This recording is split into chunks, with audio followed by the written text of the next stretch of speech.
Chapter 17. A long time ago, back when I was young, when I still hoped I was going to be a musician, I woke one morning in a hotel room. I gazed blearily at the digital clock on the bedside table, seeing it through a thick gauze of aching tiredness and shattering hangover, and I realized it was after 10 o'clock. I'd set the alarm for 7 and dimly remembered fielding an alarm call as well. Suddenly, terribly awake, I moaned aloud with despair and swung myself out of bed as quickly as I could. My head reeled and pulsed as I staggered into the bathroom like a wounded giraffe. I showered at warp speed with my head throbbing in a thundercloud of distress, threw my things together and then grabbed the phone and rang the bus station. They kept me on hold for 20 minutes as I filled a glass ashtray with mangled butts. When I got through, they told me what I already knew, what I'd known the minute I woke up. I'd missed the bus. Doesn't seem like any big deal, does it, missing a bus? Okay, so it meant I was stuck in a town where I didn't know anyone without enough money to get another room for the night. But no big deal, right? It also meant that I wasn't going to be arriving where I was supposed to go, which was embarrassing because I was due to crash with some people I'd never met before who'd kindly offered me their floor. I wasn't even sure I still had their telephone number to let them know I wouldn't be showing. Still, worse things happen. The thing was, I wasn't in my own country. I was on holiday, the first one I took completely by myself. For the first time, there was no one looking after me, no one who gave a toss either way what happened to me. But even that wasn't the issue. I'd spent the week before with some friends who had now left town, and I felt very confused and pretty bad about something that had taken place with one of them. She was gone now, leaving me to wonder what had happened and what it signified. One thing I knew it meant was that there was someone thousands of miles away who was going to be justifiably very pissed at me. Someone who, despite everything, was the last person in the world I wanted to hurt. As it turned out, things sorted themselves. They do that sometimes. I rang the people I was supposed to be staying with and let them know that I was an utter moron. I found somewhere to stay for the night, and I made it to my destination the next day. A relationship with someone that I cared very much about swung off the rails for good, but I kept in touch with her, and we were able to be friends for the little time I had left. But that morning, as I sat shaking by the phone, I experienced a terrible dismay. I felt irrevocably alone and distraught. That feeling has never left me. It's always there, deep under the surface banter and snappy thoughts. When I woke up to find that I'd been yanked back to Dreamland, when I knew immediately and intuitively that Auckland was gone, those feelings punched to the surface, and for a moment I was 22 again, a boy by himself, a young man who was now long since dead. I ran out of the bedroom. The other double bed in the room had been slept in, and I didn't need to ask anyone to know that Auckland had been sleeping in it and that he was gone. In Dreamland, one just knows these things. You understand what I mean. You've been there. A servant dressed in white called out to me as I pelted down the corridor towards the stairs. Anything he had to say would only have been a distraction, so I ignored him. I had to find Auckland, and to find him quickly as possible. If I didn't, he would die. That Rafe was somehow active again was something I could no longer deny, however much I wanted to, however difficult it was to accept or understand. No one and nothing else could have dragged me back into Dreamland. Only one person could have possessed 100th of the strength and hatred required for that. Just before it happened, I'd felt the faintest tickle in my mind. A tiny warning that someone was trying to get in there, someone who knew me very, very well. There's only one person who knows me like that, who knew me before all of this. I'm sorry, but I haven't been terribly straight with you. There's a lot that you don't know about me, and I don't have time to go through it now. As I reached the ground floor and skidded around a corner towards the King's reception, I tried to find comfort in the fact that at least G would now be convinced that Rafe had somehow risen again. I just had to hope to hell that he got to Zenda in time, and that he'd realised where I was talking about, the safest place for them to go. I wished I'd had more time to make sure that they got there, time to be ready for this, but no amount of time would have been enough. I ran into the reception and skidded to a halt. The king was sitting on his throne, and again he was smoking, once more tapping his ash into a freestanding lobby ashtray. There was no one else in the room, and the king gazed at me beneficently as I stood panting there in front of him. I noticed that the ashtray had an emblem on it that I almost recognised, something that stirred a deep memory. Distracted, I walked closer, stooping, trying to remember. Something about a hotel, guilt, a souvenir. Well? I straightened abruptly, confused. The king was staring down at me. He looked inordinately pleased about something. Good morning, Your Majesty, I stammered, feeling very hot. A small glass ashtray with a symbol on it. Guilt. A woman. Do you have any idea what time it is? Asked the king with silky smugness. I didn't.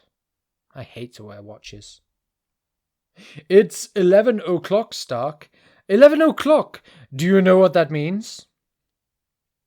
I shook my head, as much to try and clear it as in answer to his question. You've missed your bus, the king crowed triumphantly. It's gone! It's out of here! It's history! Suddenly, hundreds of people started singing. I whirled round and saw that all around the room people had been hiding, pressed up against the walls and hidden behind curtains. Oberic was there, the women in the white gowns, a group of buff puffs, nobles, ranks of servants, soldiers. They were all singing, "Bye-bye, bus, bye-bye." When I turned, they all stepped out and doubled up with laughter, pointing at me. Dismayed, I turned back to the king, but he was laughing too. I whirled back to face the crowd again, and they were still pointing and laughing, and then suddenly they were all chanting, "We can see your bottom, we can see your bottom."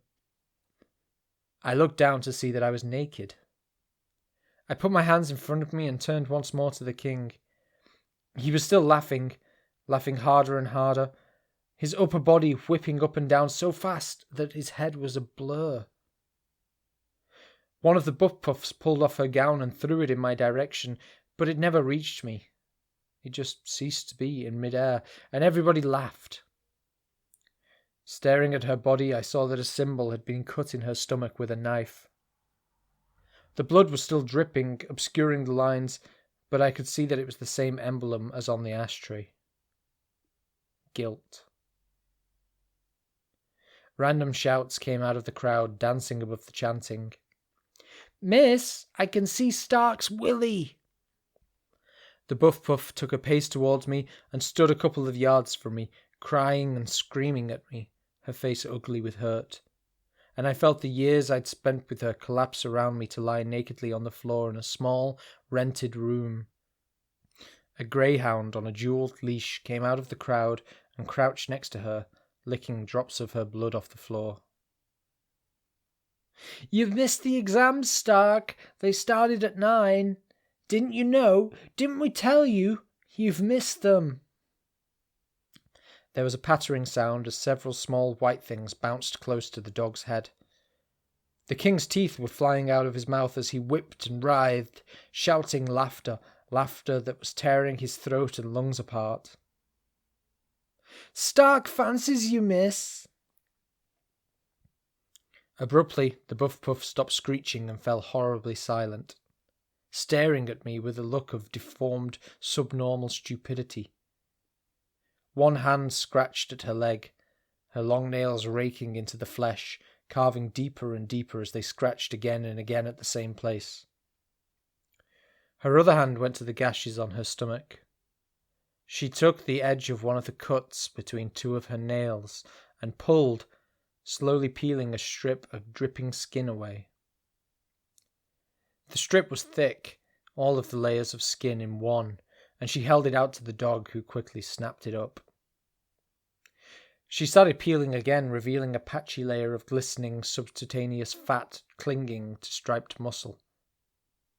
The king's laughter was now indiscernible from screaming, and the more I tried to cover myself, the more exposed I felt. Suddenly the buff puff shrieked at me again. "You little shit! You fucking little shit!" I took a terrified step backwards, feeling a tooth cut into the soles of my feet. "You little pervert! How dare you think about me naked? I've a good mind to make you walk naked in front of all the other teachers, in front of the whole school, in front of the girls. How about that, you little shit?" Oberick stepped out of the crowd wearing a tweed jacket. He pulled a strip off the buff puff's stomach and dropped it into her open mouth. He was Miss Taylor's boyfriend, and swung the keys to an open-top MG sports car nonchalantly from one hand. He cast a disinterested glance towards me, a man with a car looking at a lovesick 7-year-old. The buff puff chewed the strip hungrily, and then pulled Oberick's head towards hers, stretching her blood-soaked tongue out to him. And then they turned towards me, bending over me and screaming, "He's got a car!" at my face over and over again. There was a small movement in the buff puff's stomach, and I felt saliva flooding into my mouth and my gorge rise even before I realized what I'd seen. A tiny hand was reaching out of the tear in her stomach, reaching out and waving at me. And still the king laughed, his whole body twitching and rotating with inhuman speed, blurred arms and legs whirling like the wings of an insect. The buff puff's other hand still raked at her leg, her fingers now bloody and covered with flecks of meat as her nails scraped audibly against naked bone. When she shoved her hand into the hole and pulled the head of her femur out of the hip joint with a wet popping noise, I fainted. And I came to immediately to find myself standing on grass. I was trembling so violently I could hear the bones in my wrists cracking, but at least I was clothed. I reached into my cigarette without looking up to see where I was. Until I had a cigarette lit, I didn't want to know. I was standing on a small island, about 10 feet across. The island was flat and covered with thick grass that was a deep, rich green. About 10 yards away there was another island, this one slightly smaller. There were others behind me and to the side. I walked to the edge and looked across. There was no water between the islands. There was nothing at all between them, in fact. The islands were just the tops of ragged columns of stone, huge natural pillars which plunged thousands of feet down into the mist. The sky above was opaque, with the texture of frosted glass, a sky that promised snow. I stood and stared wildly around for a few moments. There was nowhere to go. The islands stretched out as far as I could see in all directions, varying in size and distance, but I couldn't even reach the nearest ones. I knew that I'd been here before, been here in very early dreams, but I couldn't work out what the hell I could do. I felt like a legendary racing driver tempted out of retirement, climbing nonchalantly into a car and finding that he couldn't even remember how to start the engine. I paced restlessly around the island for a while, flapping my arms to keep warm, a cloud of condensation shrouding my face. I couldn't remember. I couldn't remember the tune. The worst thing was I knew that the castle had only been a warm-up. It had been no fun at all, but by Rafe's standards it was a wet dream. It had been 8 years since I'd had to face myself. 8 years in which I'd been able to lead the occasional sufferer safely through Dreamland, secure in the knowledge that I was relatively safe, at risk only from other people's monsters. I wasn't any longer. I wasn't safe at all. The person I'd been for so long wasn't there anymore. It was undercut, predated, its veils torn asunder. I was just me again, and I was afraid. I was out of practice at being me, And as I walked fretfully round the island, waiting for whatever the hell was going to happen next, I worked my memory. I had to go a long way. Remember a person I'd once been. Paradise lost or paradise regained, you tell me. Then, with sudden intuition, I turned and looked behind me. There was nothing there. 3 minutes later, there was something there. Not on the island I was standing on, but in the distance. About 20 islands away, front runner of a storm and coming in my direction, was a something. I still couldn't see what it was yet, but I felt confident about one thing. I didn't want to meet it. I had no desire to make its acquaintance and no wish to interact with it on any level at all. What are some things? Well, fucked if I know, actually, hence the name. They're just bad things. They're like vicious little powerboats stirring up the water and creating waves in Dreamland. You don't see them so much as experience their effects. They've always been there, though I think there are more now than what there used to be, and they're certainly much more virulent. Most of the people that I've led through Dreamland have been suffering the effects of a something which has randomly latched onto their stream and started stirring them around. There has been cases when a something has been pushed in someone's direction, but not often, and not recently. Not for 8 years, in fact. In the normal run of things, I can deal with some things fairly effectively, although it's by no means an exact science. It's also far from easy and leaves you unbelievably tired. That's why I'm fit for nothing for a few days after each job. They're like invisible sticky spheres rolling through a room full of dust. The further they go, the more dust they pick up, the heavier they get, and the faster they roll. The trick is knowing how to stop them from chasing your client, from rolling through his dust in particular. I've got better over the years, and more skilled at deflecting them, while they've stayed more or less the same. But now, things would be different. They would be stronger, and stickier, and bigger, and faster. I would have to face one sooner or later, but I didn't want it to be now. I was still feeling at a very low ebb after the castle, still nervously looking down every now and again to check I was wearing some trousers. Facing a something takes a good deal of mental strength and resolve, and although I was recovering from the castle a damn sight quicker than anyone else could have done, I didn't want to risk taking on more than I could deal with. I don't own Dreamland any more than anyone else does. There are no special dispensations. More to establish that it wasn't a viable option than through any sense of hope, I lay on my front at the edge of the island and looked down. The column of stone I was on top of was heavily weathered and worn, with a few adequate and tempting niches. The immediate feeling of vertigo that I felt, however, told me what I'd already known. This wasn't like the column up to the castle. Here, climbing was the issue, and I knew that if I tried clambering down, I'd find that the gravity would be working just fine. The footholds I could see were a trick, an attempt to lure me into climbing down. That meant two things. Firstly, that whatever was down there was not going to be good news. Secondly, and worse, Dreamland was beginning to distort as someone tried to bend it to his own ends once again. I stood up again and looked into the distance. The something was now much closer, only about 5 yards away. There was still nothing to see, but I knew it was coming. There's something about the air when one is close, something about the way the back of your neck feels. It's like looking at a haunted spot or watching a graveyard at night. By the prickling of your thumbs, you know that something wicked this way comes.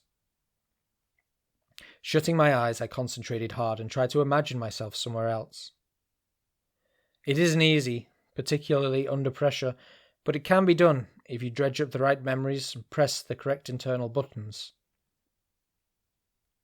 When I opened my eyes, I was still on the island, and the patch of bad was closer still. I tried again, but knew it was useless. I felt like I was trying to jump with my feet tied to the floor.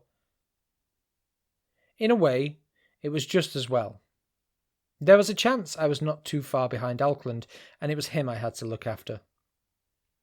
Suddenly, I felt cold. "Is this your island, sir?" I turned around to see two policemen standing behind me. They were both tall and dressed in dark blue uniforms and black boots. They had tall helmets capped with chrome. They didn't look in the least endearing. With their identical moustaches and piercing black eyes, they looked like trouble, and I immediately began to feel guilty again. No," I stammered, cursing myself for not getting away before the something arrived. One of the cops raised his eyebrows. "No, sir," he said, somehow getting the "sir" to positively drip with derision. No." What were they talking about? How could it be my island? The policeman turned to his colleague, whose eyebrows were also flamboyantly raised. They looked like a pair of sarcastic owls. Well, Constable Perkins," he said. "What about that then, eh? Gentleman stands here on an island clear as day and says it's not his." He folded his arms and looked at me sardonically as Constable Perkins snorted and took out a small notebook, shaking his head. "It's not," I said. "I mean, I don't own it, do I?" "You tell us, sir," said Constable Perkins, taking a pace forward and staring hard at me. "Are you standing on it or not?"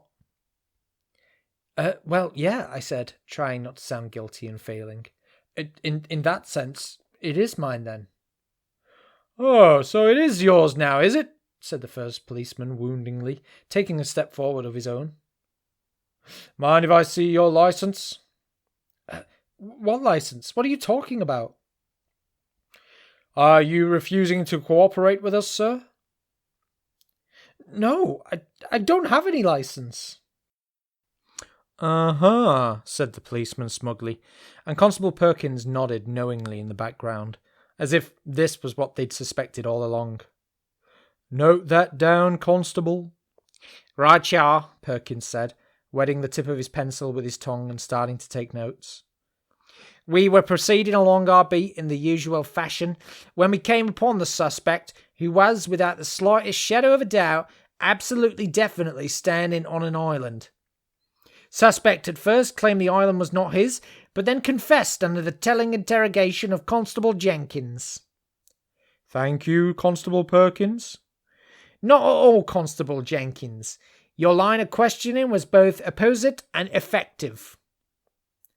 "Look," I said, "it's not my sodding island, all right." The policemen looked at each other with mock astonishment and then took a simultaneous step closer to me. I took a pace back to keep them at arm's length, conscious that the edge of the island could only be a couple of yards behind me. "Suspect used foul and intimidating language towards an officer in the pursuance of his duties," muttered Constable Jenkins to his colleague, and Perkins noted it down. "Right," he continued, turning to face me. "Think we'd better take down a few details. I'd advise you to tell the truth, sir. Save a lot of trouble later on." I sighed, trying to stay relaxed, trying not to let the guilt get to me. Some things are gluttons for guilt. "Right," said Constable Perkins. "Let's take it from the top again. How big is your nose?" "What?" "Deaf, are you, sir?" "No, but how big is it then?" You can see how big it is." "I'd like to hear it from you, sir." "Look, what do you want from me?" I asked uselessly. I knew what they wanted. They were a something, and they wanted to screw me up. But I had to play the game, keep things at this level. If I called its bluff, it would have changed into something far worse. Dreamland was different now, and I have my bad memories too. There are monsters in here which are mine, you see, and I have my own bubbles which rise sometimes from beneath still waters. They're not your concern, so don't expect to hear about them, but they're there. "What do we want?" asked Constable Jenkins of his colleague, revelling in his rhetoric. "What do we want?" He turned viciously towards me, and when he thrust his face towards mine, I had to take another hurried step backwards to avoid being headbutted. "Look, sir, it's either your island, in which case you have to show us your license, which you say you don't have." "Don't have," intoned Constable Perkins contrapuntally. "Or it's not your island, in which case you've nicked it." "Nicked it." "Either way, we've got you banged to rights, haven't we, Sonny?" "Well, I took another step backwards as the policeman moved in for the kill.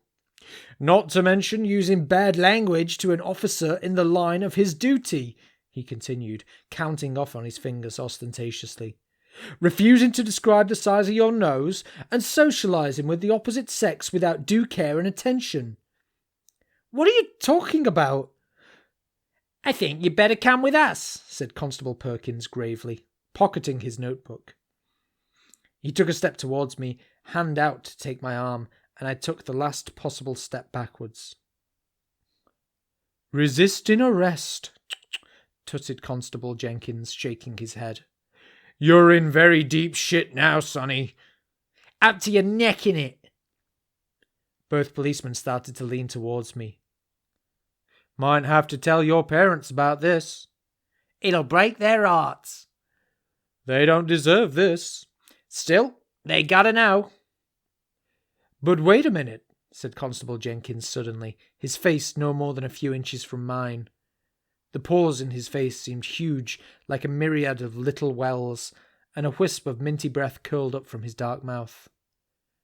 I wanted desperately to move back, but there was no more room, nowhere to go. "We can't tell his parents, can we?" "That's right," agreed Constable Perkins. "We can't." "Do you know why?" demanded Constable Jenkins with vicious glee. "Do you know why we can't tell them?" "No," I said in a small frightened voice, hoping to placate them. "Because they're dead!" he shouted at me. "They're dead!" "No," I said, "they're not. They're still alive." "Seen them recently, have you?" "No, but—" "Completely dead they are, crawling with maggots, flesh hanging off their bones. And you didn't even know. Well, well, well." And suddenly I knew they were telling the truth. My parents were dead. I felt my neck spasming and a sudden terrible feeling of vertigo. I commanded myself to block it, forget it, deal with it later, but it didn't work, and I saw my parents' faces in front of me, their features running like burning candles. The policeman knew they'd hit the mark and pressed on, leaning further and further towards me. "Must be, 3 years since." "At least." "Be in pretty bad shape by now."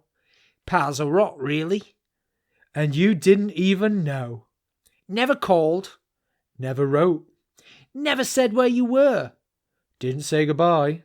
"Didn't go to the funeral." "Didn't tell them that you love them." "Too late now." "Far too late." "Dear, oh dear." "Fuck off, you bastards!" I shouted, suddenly tearing my throat. They took a step backwards, surprised, and the look that flitted across their hard faces did me some good.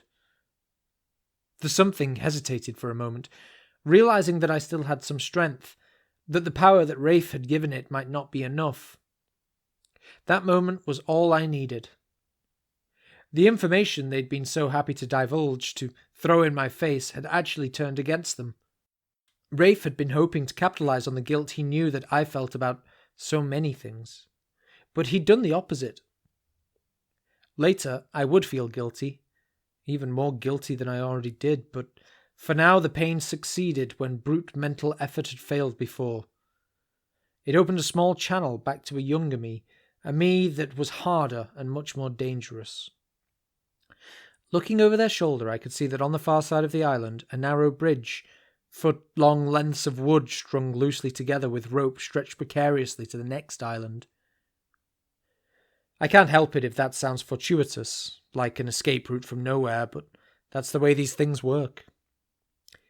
You have to forget all this detection, follow the clues stuff. Remember when I said a long time ago that A to Z plans aren't possible, that you have to take what you get when you get it? I knew what I was talking about. I usually do. You could do well to take me a bit more seriously. The indecision on their faces lasted only a second, but by the time they lunged towards me, it was too late. I dodged to the left as a feint, balanced long enough to see the policeman lurch that way, and then slipped round to the right. Constable Perkins skidded right to the edge of the island and stood poised there for a moment, arms pinwheeling. Constable Jenkins reached out and grabbed him, and by the time they were after me again, I was halfway across the island, careening towards the bridge. It looked terribly unsafe, as if held together by chance more than physics. But it was the best I could hope for in the circumstances, and I ran onto it, hands loosely circling the guide ropes. The planks pitched and swayed as I pelted across them, and my heart gave a lurch as I felt one of the supporting ropes snap. I covered the last few yards in 2 large strides, and the moment my foot touched the next island, a similar bridge appeared on the other side. I ran towards it, casting a quick glance back. The 2 policemen were on the bridge now, running after me with nightmarishly small steps, paces which were about 9 inches long, but so quick that they covered the ground as fast as mine. I slipped on the wet grass of the island and spilled over onto my knees for a moment. "We'll get you, you bastard!" I scrambled to my feet again, hearing the squeak of shoes on damp vegetation and feeling a veneer of water on my stinging hands. For a moment I had a sudden random twist of thought, something about being late. I ran on, concentrating on that thought, soaking it up. I don't have a huge lateness problem. It's never been one of my big neuroses. There was that one time in the hotel room, but that's old news now. Old, irrelevant news. The nightmare in the castle was worse than it should have been. The feelings I was getting didn't feel like they were mine at all. I leapt onto the bridge and scampered along it, trying to place my feet near the sides where it should be stronger. The bridge began to sway markedly from side to side, rocking so violently that it almost pitched me off, but I made it to the next island and saw another bridge appear. Seeing that I was still an island ahead of the police, I ran to the other side. Islands stretched out into the distance in front of me, and I wondered how many I was going to have to cross, how many bridges were going to appear.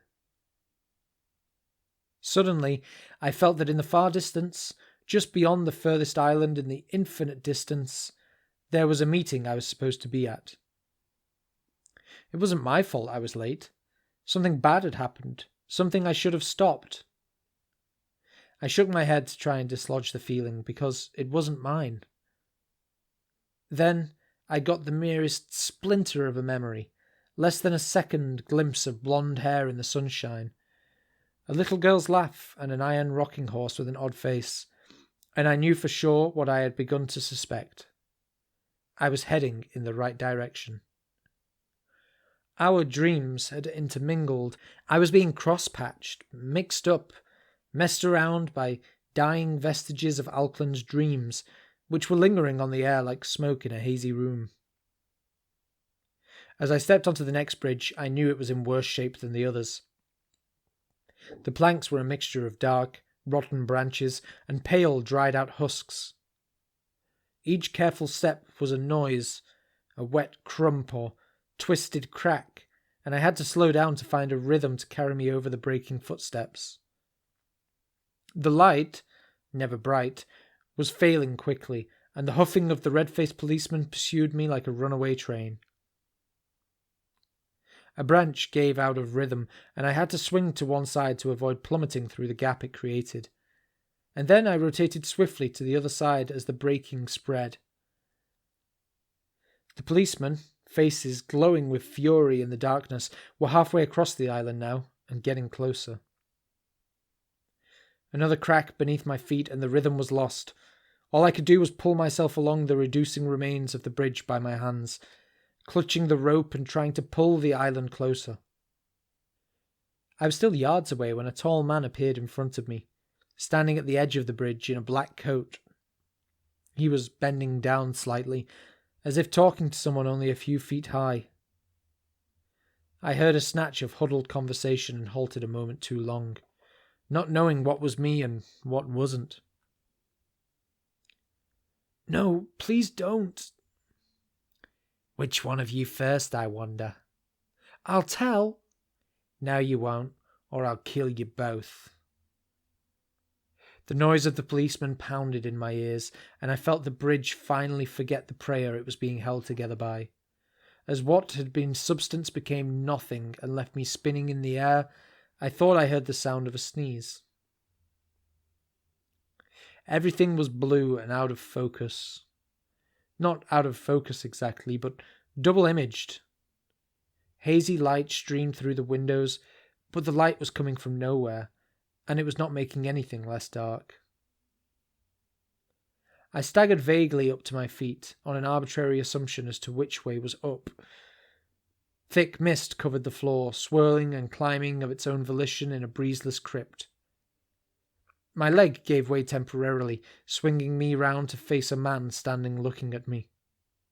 For a moment I was sure he was going to have no head, but then I saw that it was only me. The mirror was tall, at least door height, and as I stared at it I saw a flicker of movement from behind. I turned and caught a glimpse of someone disappearing around a corner. A tall woman in a white gown tinged blue, a volley of hair and no face, her steps tiny and spastic. I lunged towards the corner, but it led into darkness, a dead end of wall. Feeling an unplaceable grief, I pushed against the wall, but it wouldn't give. Turning back, I saw that beyond the mirror on the wall was an archway. I lurched out towards it and stepped out. Into a meadow. A rolling blue meadow of high grass with pinpoints of white rounded beneath a blue-black sky. The meadow was beautiful but dead, and no birds sang there. I cut my way into the high grass, reeling and staggering, carving a ragged path out into the dark afternoon. After 100 yards, I stopped and turned. There was no building behind me. As I stood fighting away dizziness in the heavy air, snow began to fall, huge flakes of perfect white cutting channels down the leaden sky. With the snow came a little more clarity in the air, and I felt together enough to fumble in my pockets and dig out a cigarette. Sometimes I feel like my life is just a way of filling time between lighting the damn things. As I lit it shakily, shivering a little, I remembered how at first I had felt bad about smoking in here, throwing down man-made butts onto an earth made of dreams. And then I dropped some coins once while trying to barter a client's favourite jacket back, and when I looked down at the floor the coins weren't there. They were real coins, city coins, and where they went I have no idea. After that I didn't think so much about cigarettes or matches. If metal could find no hold here, then surely they wouldn't either. Over the years, I came to feel that it didn't matter much, that whatever was dropped passed through the insubstantial ground and fell down somewhere else. And I couldn't pretend that by then Dreamland hadn't been changed by our presence anyway, that it would never be the same again. "No, please don't." "If you make another sound, I'll cut your throat open and put spiders in it." I turned back to face the way I was going, feeling a pull. The voice floated past, dropped down with the snowflakes, as clear as if the speaker was on my shoulder, but there was no one there. For a second, a feeling of utter revulsion ran through me, oiled and slick in the crisp air. A sensation of warm, dark terror stirred around with shame, and then the feeling was gone, rolling sickly over itself into the distance, leaving me soiled and dirty. The world's bright lights all pissed on at once. Taking a deep drag on my cigarette, I followed the feeling. The flakes fell heavily as I walked, feet swishing against the bowing grass. I walked for about an hour, I think, following my instinct, following inaudible sniggers beyond the curtain of tumbling white. I could not be far behind Alkland now. The threads of his dreams were too thick to have been left there long. I've lost people in here, and I know how little I have to do to find them. How little, because finding them is not a good thing for me. It's not like everything is coming out surprisingly and suspiciously well when I come upon them again, because each bad dream they have becomes a part of me. I can find people, lead people, because I can share their dreams. If that sounds like too much hippie bullshit, then too bad. And if losing people makes me sound incompetent, then you don't know what you're talking about. Next time you dream, try doing anything of your own free will. Never mind taking somebody with you. Never mind reaching into their dreams and pulling out fistfuls until you get the right one. Never mind doing that when guilt is stabbing at you from every corner and all you want to do is just go home again.